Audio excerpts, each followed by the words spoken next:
Salam, gəlin bugün birlikdə nəsə qeyri-adi bir şey edək. Fırça, kətan, yox, bunlara ehtiyacımız yoxdur. Bizim alətimiz sözlər olacaq. Düz 6 dənə Azərbaycan sözü ilə bütöv bir insan siması, bir portret çəkməyə nə deyirsiniz? Hazırsınızsa, başlayaq. Elə isə hazırsınız? Bilirsiniz, bu sıradan bir dil dərsi olmayacaq. Bu, sözlərin sehrindən istifadə edib, sanki bir rəssam kimi bir obraz yaratmaqdır. Gəlin görək necə alınır, başlayaq.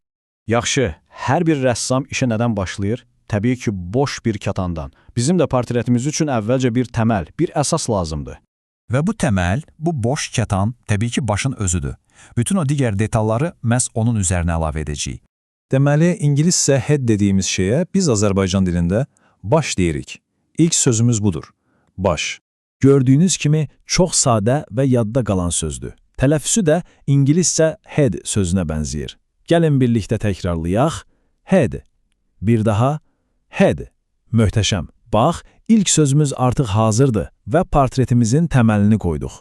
Yaxşı, kətanımız hazırdır, amma hələ ki boşdur. Gəlin ona biraz can verək, həyat verək.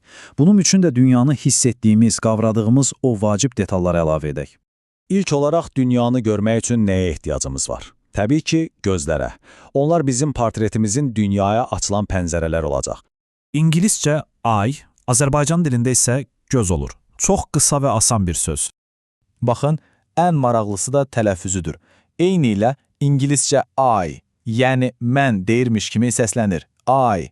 Gəlin yoxlayaq. I. Budur. Artıq ikinci sözü də öyrəndik.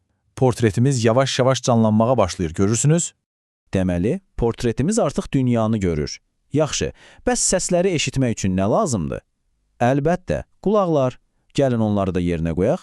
İngiliscə ear sözü Azərbaycan dilində qulaq olur. Aha, bax bu söz biraz daha fərqlidir. Tələffüzü dili daha da maraqlıdır. Təxminən iyyə kimi səslənir.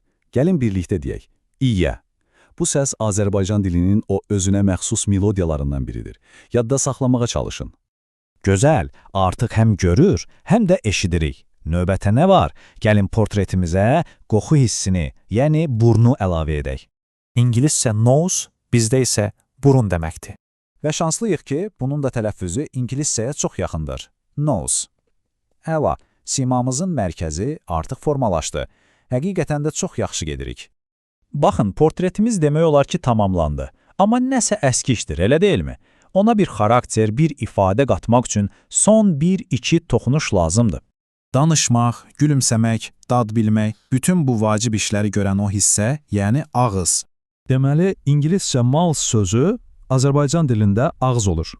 Bunun tələffüzü isə lap əyləncəlidir. Elə bil ingiliscə siçan, yəni mouse deyirsiniz, mouse. Super. Artıq portretimizə istəsək, bir təbəssüm də yerləşdirə bilərik. Yaxşı, bəs o gözəl təbəssümü tamamlayan nədir? Təbii ki, dişlər. Bu da bizim portretimizin son, amma çox vacib bir detalıdır. İngiliscə teeth, Azərbaycan dilində isə dişlər adlanır. Və budur, bugün öyrənəcəyimiz sonuncu söz də budur. Tələffüzü yenə də bizə çox tanış gələcək. Tiz. Bəs salam, portretimiz tamamilə hazırdır. 6 söz, bir bütöv sima. Necə də möhtəşəmdir. Gəlin indi yaratdığımız bu portretə bir də baxaq. Baş, göz, qulaq, burun, ağız və dişlər. Hamısı bir yerdə. Fikir verin, cəmi bir neçə dəqiqəyə 6 dənə yeni sözlə Azərbaycan dilində bütöv bir sima yaratdıq. Bu 6 söz artıq sizin lüğətinizdədir. Siz bugün sadəcə söz öyrənmədiniz. İlk vacib addımı atdınız. Bir neçə sözlə bütöv bir konsepsiyanı, insan simasını mənimsədiniz. Bu, əslində dil öyrənməyin nə qədər güclü, nə qədər yaradıcı bir şey olduğunu göstərir. İndi bir anlıq düşünün. Əgər 6 sözlə bunu etmək mümkündürsə, görəsən bu təməlin üzərində daha nələr qurmaq olar.